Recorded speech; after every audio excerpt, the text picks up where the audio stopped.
baax a baax seen yeewandoog RFM tey di altine benn fan ci weeru juin atum 2020 6 heures dem ba tegal juróom minute ci ndika yéen ci xibaar ci gàttal.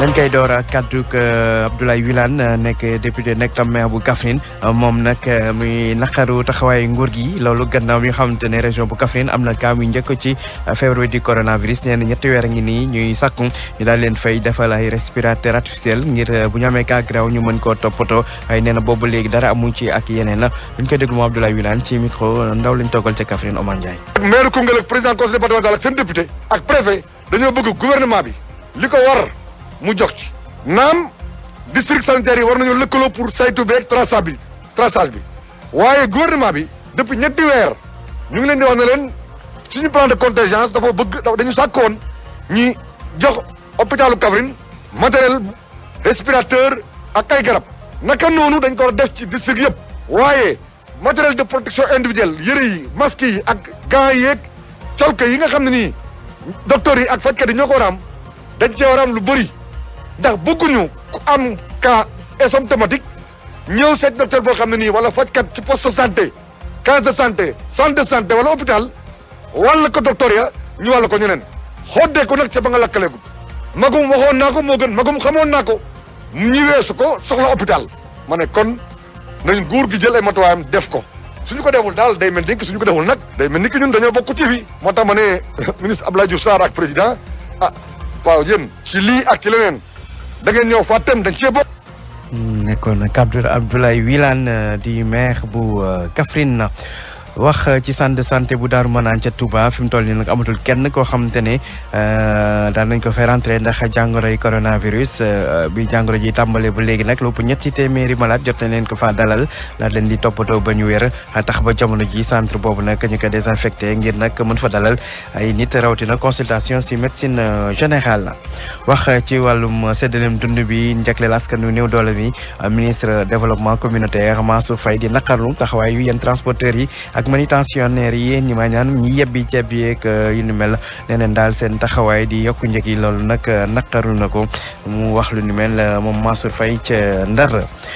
wax ci ñi nga xamante ne ñooy acteurs santé communautaire yi ñoom nag ñi naqaru li leen boolewul ci koppar yi nga xamante ne dañ ko jagleel ñu yëngu ci wàllum paj mi nee na nag loolu teguwul fenn tax sax nee na ñu dàq ko ñu amal manifester ci fan yi di ñëw fekkee ne nguur gi xoolaatul dogal boobu.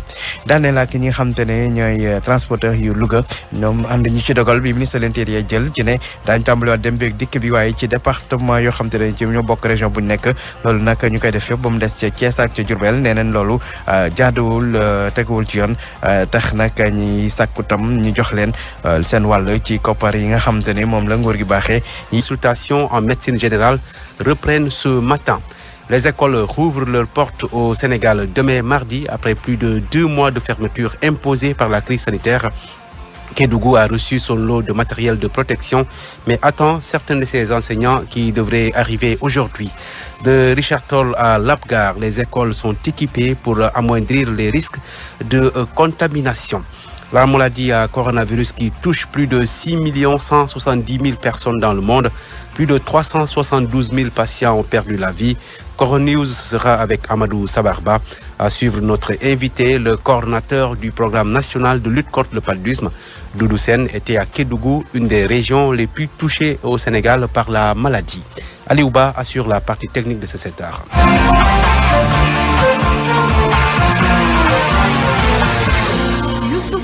Bonjour et bienvenue. L'Union des routiers du Sénégal en grève à partir de ce soir à minuit. C'est pour demander la levée de l'interdiction de transport interurbain imposée par l'état d'urgence depuis plus de 2 mois. Son secrétaire général, Gora Khouma, demande à ses camarades de cesser toute activité à partir de mardi. Il est joint par Elhadj Ndiogou Diène. Le transport urbain de Dakar marche, et les tatas, et les taxis, et les Ndiagandiaï, et les carapides fonctionnent en merveille. Mais dans la famille, il y a une autre catégorie qui souffre. Lieu de 2 mois, ils vivent la souffrance. Ils n'ont reçu aucun soutien venant de l'État.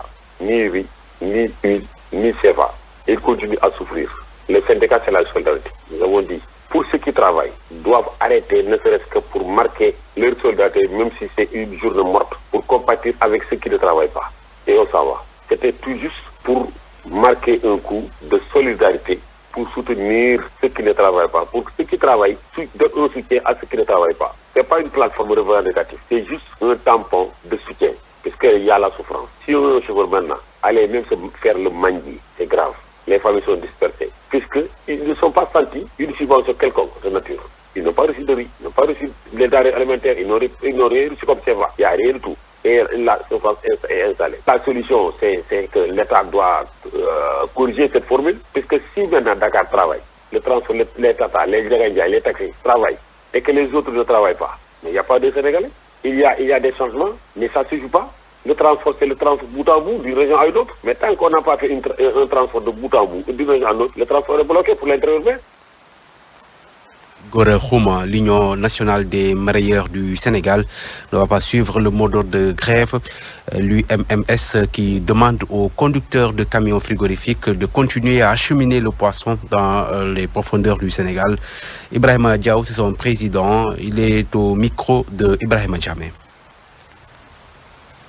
On va suivre donc Ibrahima Diaw, président de l'Union nationale des mareyeurs du Sénégal, qui revient donc sur ce mot d'ordre de grève qu'il demande donc à ses camarades de ne pas suivre. Je dis bien, nous les mareyeurs, nous ne pouvons pas accompagner cette grève parce que nous avons des amis qui s'appellent les pêcheurs. Ils ont pêché la nuit pour retourner demain. Donc les produits qu'ils amènent, on ne pouvait pas les laisser pourrir. Donc je dis à toutes les mareyeurs qu'ils veulent charger du poisson, ils doivent charger et aller jusqu'à ce qu'ils veulent. Nous ne sommes pas dans la mesure d'arrêter notre travail. Donc tous les mareyeurs doivent travailler. C'est l'État qui est le responsable de garder les Sénégalais et leurs biens. Certains transporteurs sont chargés du convoyage de l'aide alimentaire d'urgence. Leur attitude et celle de certains manutentionnaires est déplorée par le ministre du Développement communautaire et de l'équité territoriale. Ils ont fait passer le prix de la tonne de 750 à 2000 francs CFA dans certaines zones. Mansour Faye, qui lançait la distribution de l'aide alimentaire dans le département de Saint-Louis, est au micro de Mohamed Nabissila. C'est le énième délai et nous pensons fondamentalement que c'est ce délai pour que les populations puissent disposer de kits alimentaires avant le début de l'hivernage. C'est 1 100 000 de ménages. Pour recevoir combien de kilos de 100 millions de kilogrammes de riz? C'est énorme. C'est 10 millions de kilogrammes de sucre. C'est 10 millions de litres d'huile. C'est énorme. On n'a pas encore fait 2 mois depuis le début des opérations. Et tout se déroule dans les règles de l'art avec vraiment pas trop de difficultés. Nous avons constaté par exemple le renchérissement des coûts de transport venant de certains transporteurs. Même les manutentionnaires en font maintenant donc un business. Généralement, la tonne est payée à 700-750 francs la tonne. Nous sommes montés à 1000 francs en un mois, mais aujourd'hui dans certaines localités, les manutentionnaires demandent 1500 à 2000 francs la tonne de déchargement. Donc l'essentiel, nous sommes dans une période de solidarité citoyenne et nous lançons un appel à l'ensemble des populations pour que cette solidarité puisse être mise. À l'ensemble des maires, puisque les frais liés à la manutention au niveau des communes, ces frais sont pris en charge par les maires d'une manière générale. RFM, partout, tout le temps. Fatick n'a plus de patients atteints du coronavirus. Les 2 malades internés au centre de traitement de la région sont déclarés guéris. Les détails avec Aminata Goujabi. Le premier cas de guérison a été enregistré le vendredi dernier. Il s'agissait du commerçant de 43 ans, habitant du Djakhao. Il a été testé positif le 10 mai dernier, après son retour d'un voyage à Dakar. Après une vingtaine de jours de soins au centre de traitement de l'hôpital régional de Fatick, il a été déclaré guéri. Les nombreux tests effectués sur lui avant sa sortie de l'hôpital se sont tous révélés négatifs. 24 de ses proches, qui étaient placés en quarantaine, ont aussi été testés négatifs et sont rentrés auprès de leur famille. Ce dimanche, dans la soirée, les autorités médicales, toutes contentes, annoncent la guérison du 2e patient de la Covid-19 de Fatick. C'est le chauffeur de 55 ans habitant au quartier Ndiandia de la commune. Les tests faits sur lui ces dernières heures sont revenus négatifs. Ses 65 contacts sont aussi testés négatifs et les agents de santé ont mis fin à leur mise en quarantaine. Les autorités locales de Fatick invitent tout de même les populations à ne pas baisser les bras. Le respect strict des gestes barrières doit continuer pour éviter tout retour du virus dans la région de Fatick. Aminatou Goudiaby, Fatick RFM. Également, il n'y a plus de malades de la Covid-19 internés au centre de santé de Darou Marnane à Touba. La structure sanitaire avait été transformée en centre de traitement qui a reçu plus de 300 patients atteints du coronavirus. Les consultations en médecine générale reprennent dès ce lundi matin. Marème Dioba. Il Il n'y a plus de malades de la Covid-19 au centre de santé de Darou Marnane. La structure sera rouverte aux populations pour la consultation générale à partir de ce lundi. Dr Bakessila, médecin-chef. On était en réunion préparatoire, reprendre les activités de routine, notamment les consultations, les accouchements. Toutes les autres prestations qu'on avait l'habitude de faire vont reprendre demain lundi, Inch'Allah, parce que semble-t-il, la population semble être un peu fatiguée pour aller avoir des prestations ailleurs dans la ville. Tout a été mis en œuvre pour sécuriser les locaux, pour sécuriser également le personnel. Une réunion a été organisée aujourd'hui avec le comité de gestion du centre. Au sortir de cette rencontre, le président du comité, Mbaye Diouf, informe que des mesures drastiques sont prises pour éviter la maladie. Premièrement, nul ne va entrer ici sans masque. On a disposé des lave-mains aussi, parce que nous sommes garants de la sécurité de ceux qui vont fréquenter le centre. 3 mois de chômage, le comité dénonce le non-accompagnement des autorités étatiques. On a vécu un vrai calvaire durant les 3 mois. L'État n'a pas respecté tout ce qu'il nous avait promis. Au moins, les salaires du personnel devraient être pris en charge durant cette période. Durant 3 mois, le centre de santé de Darou Marnane a été transformé en centre de traitement de la Covid-19 avec plus de 300 malades pris en charge.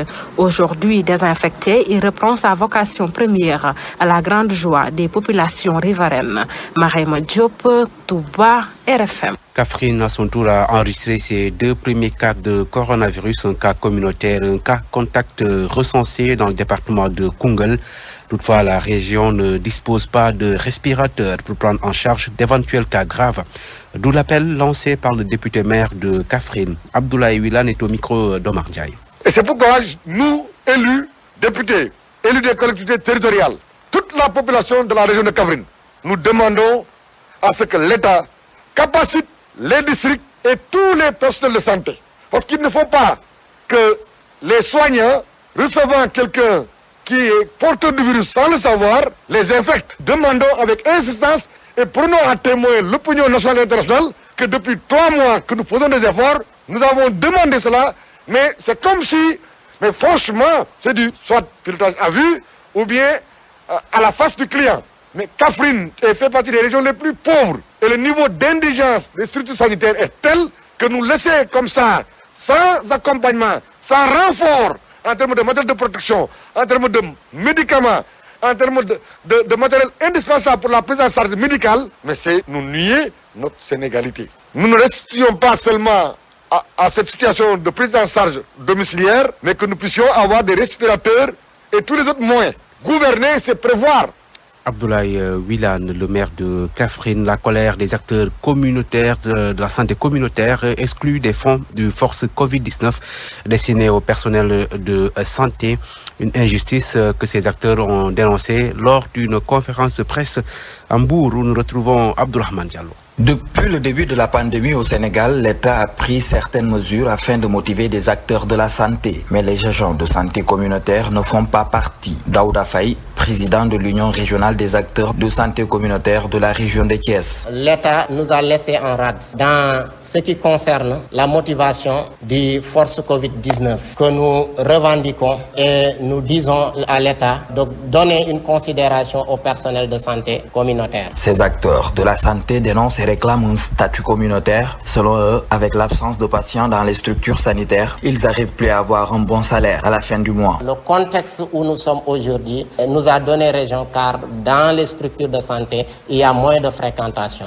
Et ces personnels de santé-là qui perçoivent leur rémunération dans des tickets, s'ils ne voient pas de tickets, ils n'ont pas de quoi à se payer et alors on est là sans motivation, sans aussi rémunération par mensuel. Ces matrones, sages-femmes, infirmiers, gardiens et autres n'excluent pas de passer à la vitesse supérieure s'ils n'arrivent pas à avoir gain de cause. Si l'État ne fait rien, comme nous le disons à tout moment, nous passons à la vitesse supérieure, à montrer l'État ce qu'il doit faire. S'il ne le fait pas, on risque d'aller chez nous rester comme tout le monde. Les acteurs de santé communautaire disent aussi être exposés à une contamination d'une Covid. Ils dénoncent le manque de matériel de protection dans les différentes structures sanitaires. RFM Bourg. Abdourahmane Diallo, le directeur général de la Société nationale de recouvrement qui invite tout le monde à participer à la lutte contre la Covid-19. Les collectivités territoriales, selon lui, ne peuvent pas tout faire, surtout en prélude à la réouverture des écoles. Il a mis une somme de 2 millions de francs CFA à la disposition des écoles de l'arrondissement de Niakhar pour leur permettre de faire face à certaines urgences. Bassirou Ngom est au micro d'Aminata Koudjami. Les communes sont là, les maires sont en train de faire ce qu'ils peuvent. Tous les maires. Ils sont en train de faire leur travail. Ils sont en train de réaménager leur budget. Ils sont en train, chacun en ce qui le concerne, de prendre en charge les écoles qui sont dans sa commune. Mais ça ne suffit pas parce que tout le monde doit mettre la main à la pâte. C'est la raison pour laquelle nous sommes venus avec notre modeste contribution de 2 millions pour l'arrondissement, pour participer à cet effort qui nous permettra d'ouvrir les classes dans de bonnes conditions. L'État a pris des dispositions à travers le ministre de l'Éducation nationale et le ministre de l'Enseignement professionnel, qui ont pris des dispositions de faire en sorte que tout le matériel adéquat soit présent dans toutes les écoles avant que les élèves ne reprennent les cours. Mais comme ils ont aménagé et on ne sait pas exactement ce qu'il y a et ce qui ne va pas manquer, c'est la raison pour laquelle nous avons préféré remettre une somme d'argent, remettre une enveloppe, au lieu que d'acheter du matériel en ne sachant pas exactement les dispositions qui ont été prises par l'État du Sénégal et par les communes. Donc nous sommes venus en appui. D'abord chez nous, à Niakhar, dans notre arrondissement. Et je pense que si on va ensemble, on va la gagner. Et donc, demain, mardi 2 juin, les élèves en classe d'examen pour reprendre les cours. Kédougou est prête à rouvrir ses écoles demain. Le gouverneur a réceptionné un lot important de matériel de protection fourni par le ministère de l'Éducation nationale. Toutefois, la région n'a pas encore reçu tous ses enseignants. Sayer Ndaou, le gouverneur de Kédougou, est au micro d'Ibrahima Diabarate. Par rapport à l'expression des besoins et ce qu'on a reçu du ministère, déjà au niveau local, on avait pu réunir beaucoup de matériel qui nous avait permis de pouvoir démarrer. Mais heureusement que le ministre de l'Éducation, M. le ministre, nous a envoyé ce camion rempli de matériel. Et nous avons, avec ce qu'il y a là-dedans, nous pouvons largement satisfaire quand même la demande au niveau de la région. Parce que nous avons reçu 50 000 masques, 500 thermoflash, 400 lavoirs, 85 cartons de gel alcoolisé et 85 désinfectants. Il y a aussi des duplicopures à raison de 4 duplicopures pour la région, ce qui prend en charge nettement les expressions de besoins que nous avions envoyées au niveau central. Hier, on a reçu quand même le flux des enseignants. Les bus sont bien arrivés et jusqu'à Saraya, jusqu'à Salemata, jusqu'ici à Kédougou. Et au retour aussi, ce matin, on a assisté au départ des bus, 4 bus ici de Kédougou. Demain, on aura les bus de Saraya et de Salemata qui vont prendre départ pour aussi rallier l'axe Kédougou-Dakar. C'est Ndaou, le gouverneur de la région de Kédougou. Le conseil départemental de Richard Toll a octroyé 7000 masques à 40 établissements. Un lot de thermoflash et de kits d'hygiène également mis à la disposition des autorités académiques. Mamadou Diagne. En vue de la reprise des classes prévues le 2 juillet prochain, le conseil départemental de Dagana a emboîté le pas à la municipalité de Richard Toll. Il est venu à la rescousse de 40 établissements du département, publics et privés, du moyen comme du secondaire. Cela pour permettre aux élèves de retourner dans les salles de classe sans risque. Khalifa Ababakar Ndaw, président du conseil départemental de Dagana. Le conseil départemental a occupé tous ces établissements en donnant à la disposition de l'IEF et des autorités 41 lave-mains. Chaque établissement sera doté d'une lave-main. Nous avons prévu aussi 41 thermoflash pour les 40 établissements. Nous avons donc 300 boîtes de lave-main. Nous avons donné aussi 20 cartons de gel désinfectant hydroalcoolique. À cela, nous avons ajouté 7000 masques. L'IEF vient de nous confirmer tout de suite qu'il y a à peu près 5600 élèves concernés. Nous avons prévu de doter 10 000 masques. Une dotation qui sera utilisée à bon escient selon le préfet du département de Dagana Ibra Fall. Ce dernier rassure même les parents d'élèves car il soutient que toutes les dispositions ont été prises pour faciliter le retour des élèves dans les classes. Les dispositions sont en train d'être prises pour que la rentrée du 2 soit une réussite sur tous les plans. Le plan sanitaire déjà, je peux annoncer que les opérations de désinfection sont presque achevées. D'ici l'après-midi, on aura fait toutes les écoles du département. Les équipements sont en train d'être réceptionnés et la mise en place ne saurait tarder. Des mesures préventives saluées par l'association départementale des parents d'élèves de Dagana et selon leur président Abdellah Touré, toutes les conditions sont réunies dans le département pour que leurs apprenants retournent dans les salles de classe sans problème. Mamadou Diagne, Dagana, Radio Futur Média. Mamadou Diagne, les établissements de la commune de Labgar, c'est dans le département de Linguère, ont également reçu des masques et des kits d'hygiène. Les 200 élèves en classe d'examen ont également reçu des fournitures scolaires, nous dit Baye Hassan Diaw. La mairie de Labgar a jugé nécessaire de doter en fournitures scolaires les différentes écoles pour mieux faciliter le retour dès ce mardi. Idrissa Amadou Diop est le maire de Labgar. Mettre à disposition des fascicules pour les élèves qui font la troisième, donc renouveler un peu les fournitures scolaires parce qu'à cette période de l'année, on a compris que c'était pas évident que les élèves disposent toujours du matériel requis donc pour pouvoir continuer les cours. En plus de ces fournitures et autres fascicules destinés aux élèves de troisième, des masques, des produits détergents, du gel hydroalcoolique, entre autres, ont aussi été remis au chef d'établissement. On a aussi, en rapport avec les tailleurs de la localité, confectionné 1000 masques qui ont été distribués au niveau de ces 4 établissements, ce qui signifie au moins que chaque élève pourrait se retrouver avec au moins 5 masques, mais aussi mettre en place un système de lavage de mains en donnant l'eau de javel, au madar, tout ce qui doit aller avec pour que le lavage des mains soit systématique à l'entrée de l'établissement et au niveau des salles de classe. Une initiative qui les encourage à regagner les classes avec moins de crainte. Souleymane Ba, principal du collège d'enseignement moyen de Labgar. La reprise sera effective, Inch'Allah, le 2. Parce que, comme vous le savez, le ministère nous a envoyé un protocole et le maire, quand même, est allé au-delà même de ce protocole. Les 4 écoles primaires et le CM de Labgar enfin prêts pour reprendre les enseignements-apprentissages à partir de ce mardi 2 juin. RFM Linguère, Baye Hassan Diaw. Il est 7h passé de 20 minutes à Lougré-Thioli. RFM, la radio de toute l'actualité. À présent, les informations liées à la pandémie du coronavirus. Coronews est présenté ce matin par Amadou Sabarba. Commençons par le Sénégal, des mesures d'assouplissement d'état d'urgence ce mercredi, une information de Libération Online qui précise que presque toutes les restrictions, transport, couvre-feu seront levées à l'intérieur du pays. Concernant le cas spécifique de Dakar, il y aura aussi des assouplissements, mais avec le renforcement du respect des mesures barrières. L'arrêté du ministre de l'Intérieur est attendu ce mercredi selon toujours la même source. Le nombre de personnes atteintes du coronavirus à Madagascar continue de grimper avec 32 nouveaux cas d'infection annoncé par les autorités sanitaires ce dimanche 31 mai. La grande île comptabilise au total 790 cas depuis le début de la pandémie. Le Rwanda, quant à lui, annonce son premier décès lié au coronavirus.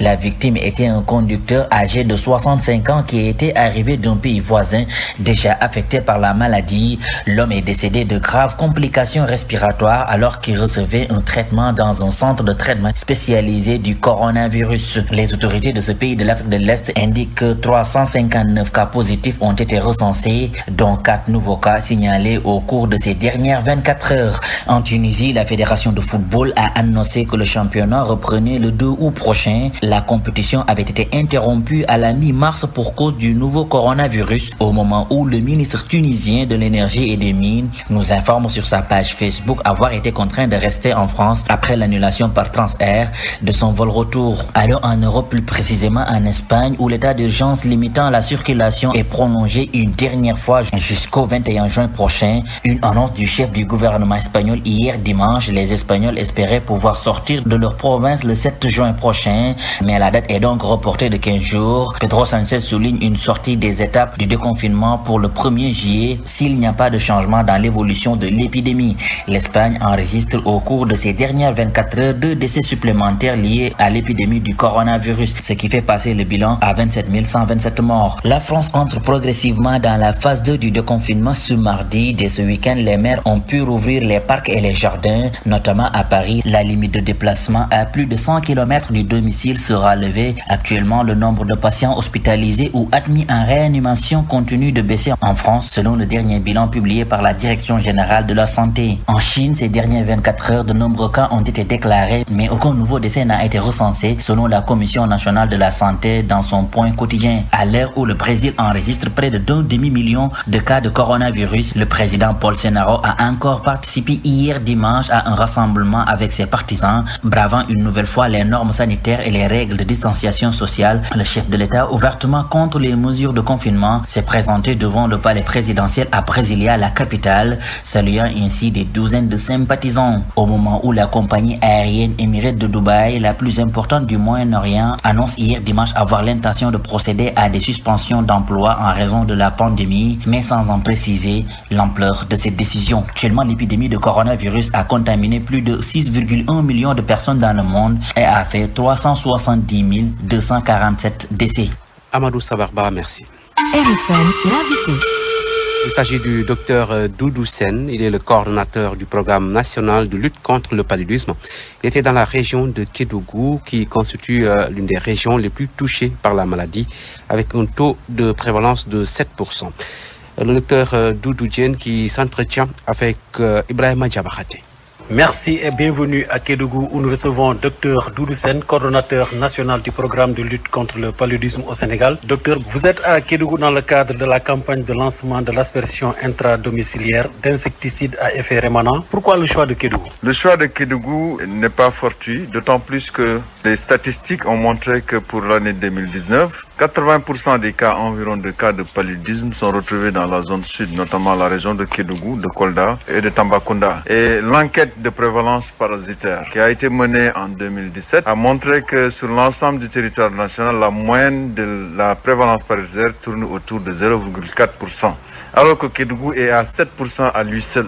Donc, ce qui veut dire qu'on a l'obligation quand même de trouver des stratégies complémentaires à celles que nous avons l'habitude de mener ici au niveau de la région. Raison pour laquelle nous avons introduit cette aspersion intradomiciliaire avec des produits à effet rémanent qui ont pour objectif de réduire le nombre de vecteurs qui sont responsables de la transmission du paludisme ici au niveau de la région de Kédougou. En dehors de cette stratégie, y a-t-il d'autres que vous comptez mettre en œuvre ici à Kédougou?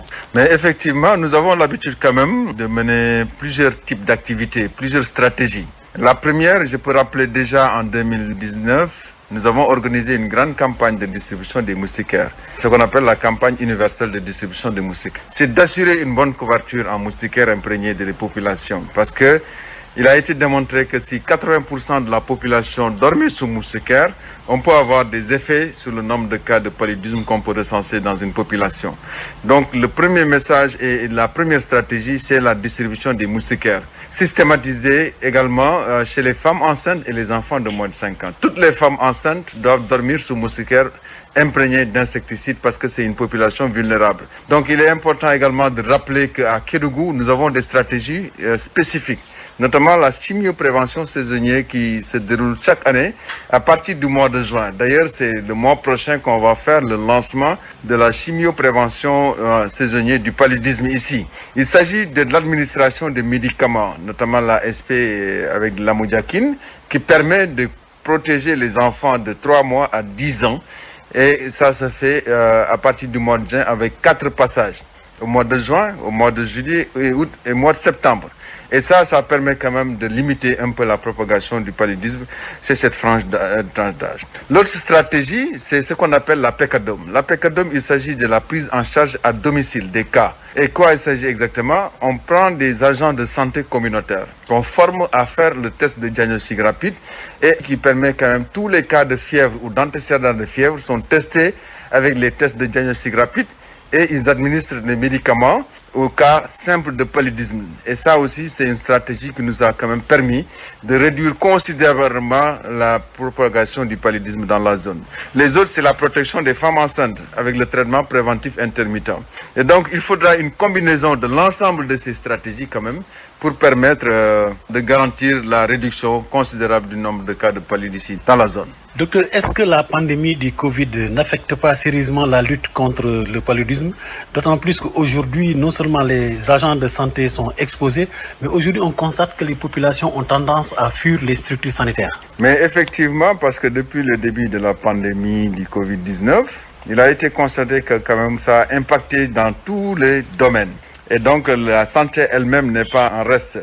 Parce que quand vous constatez que depuis le début de cette pandémie qui a démarré en Chine, il a été noté que pratiquement il y a eu quand même une forte mobilisation de la communauté internationale qui a orienté plus ou moins les énergies vers cette pandémie. Mais heureusement que le ministère de la Santé, avec ses différentes directions, ont tenu une réunion spéciale pour assurer la continuité des autres activités. Parce qu'il faudra partir des exemples passés.